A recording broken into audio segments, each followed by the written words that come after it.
So hello everyone, welcome to this video. In this video, actually, I want to suggest something or just give some tips for preparation of some competitive examinations in economics. So before I go to the tips, let me explain that what are the main career options that are available for a graduate in economics. So graduate means I'm telling you that you're postgraduate in economics. So there are two ways in which one person can choose the career. One is teaching or research, and another is research and policy. So let's go to this teaching and research. So in the teaching and research, what we'll have now that you need to have a PhD or at least master degree. So in that case, whenever you are thinking to have a career in this, then you need to, there are certain careers like you can go for assistant professor in some university or institutions, but for this you need to have a PhD. Or you can see, that lecturer in colleges, like you must have know about this degree colleges in states or in central degree colleges. So there you can have you can be a lecturer, actually, lecturer in economics. Or you can be also like, TGT, trained graduate teachers, or PGT in social science, and that is PGT like in Kendriya Vidyalaya and Navodayas. So there you can have like a PGT in economics. Or you can become a researcher in think tanks, right? In India, NIPFE, that is also one think tank, or Institute of Economic Growth, these think tanks. So where you can do the research as well as teaching. Or the fourth option is about to become an independent researcher. So independent researchers means you will do your own research. Sometimes you can be a visiting faculty in any university or an institute, etc. So then another career option is available, that is comes in the second career option, is researcher policy.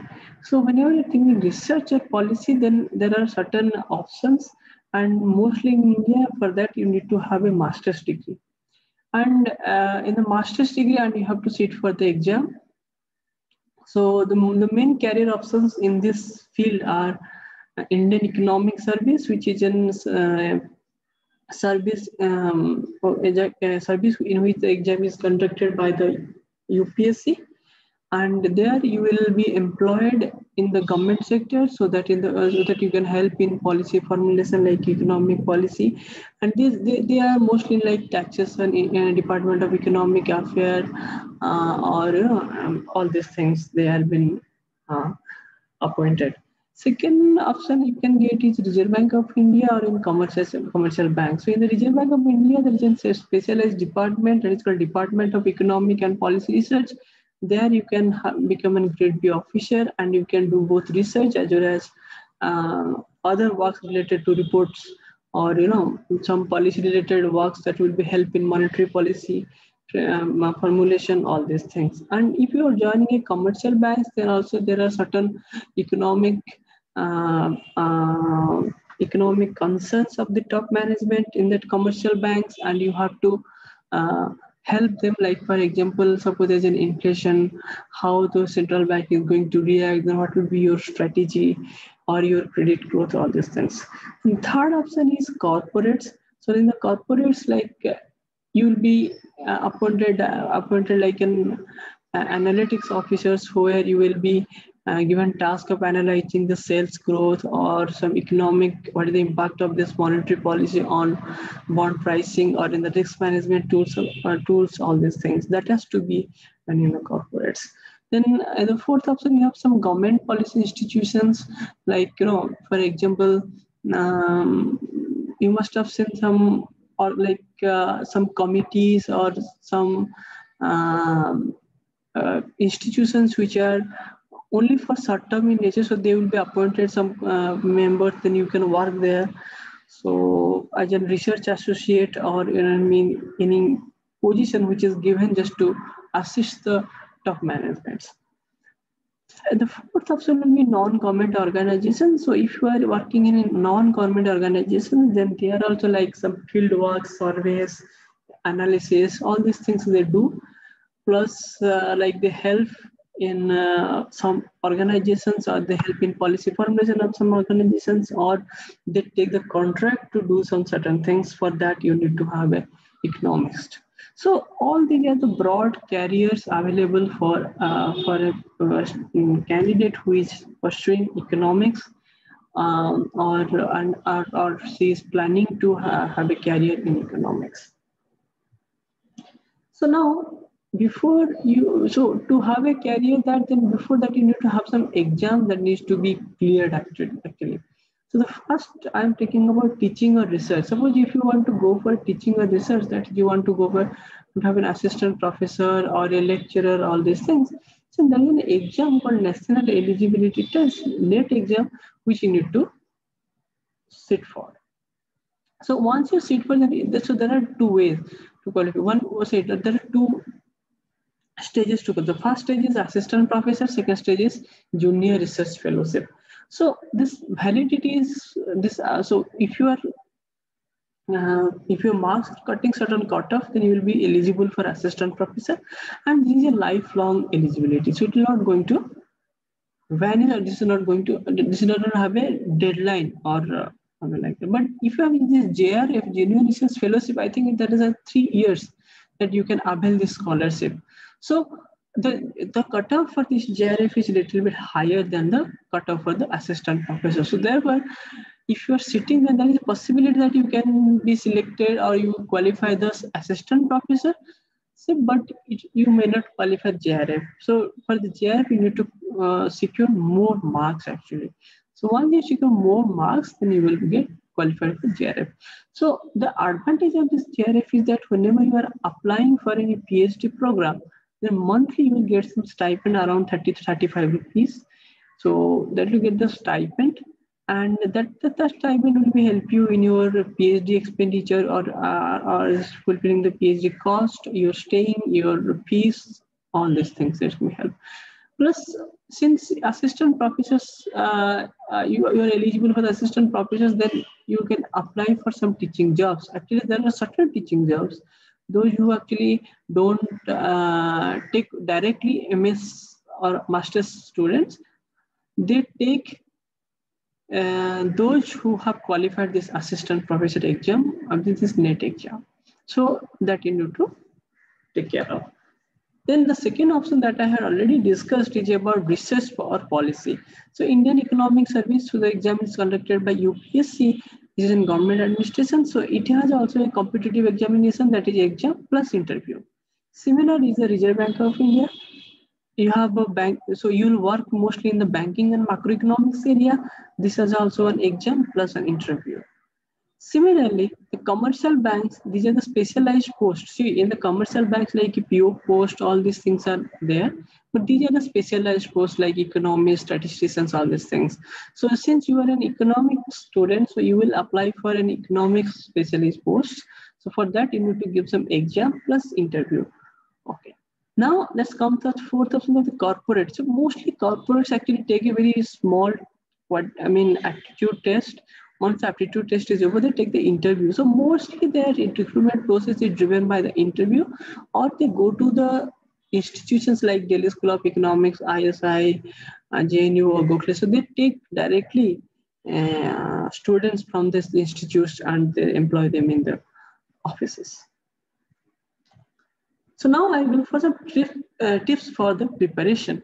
So what are the first tip that I'm going to give for preparation is, number one, so first you make a timetable based on your convenience. Like for example, suppose you might be a day person. That means you are working very hard in the day, and once it is in the night, you are sleeping very early, and also you are waking up in the morning very early. So if you are that type of person, then you will make your timetable accordingly that.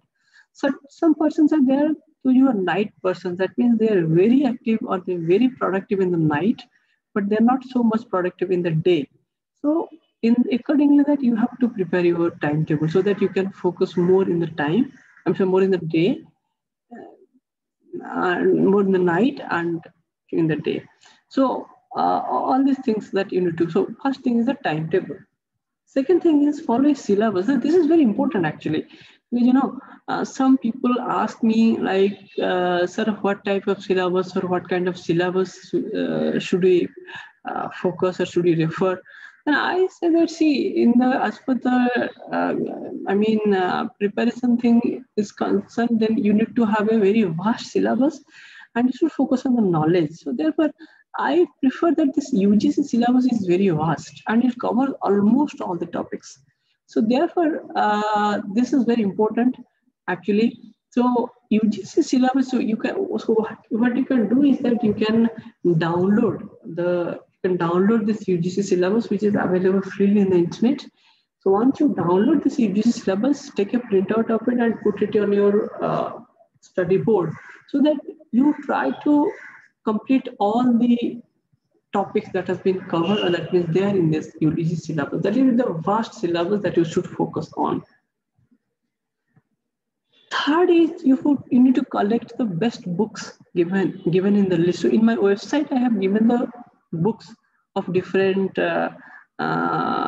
topics or different subjects in economics. So you can download that list and you can focus those books, and all those books actually have covered all the topics that is given in the UGC syllabus.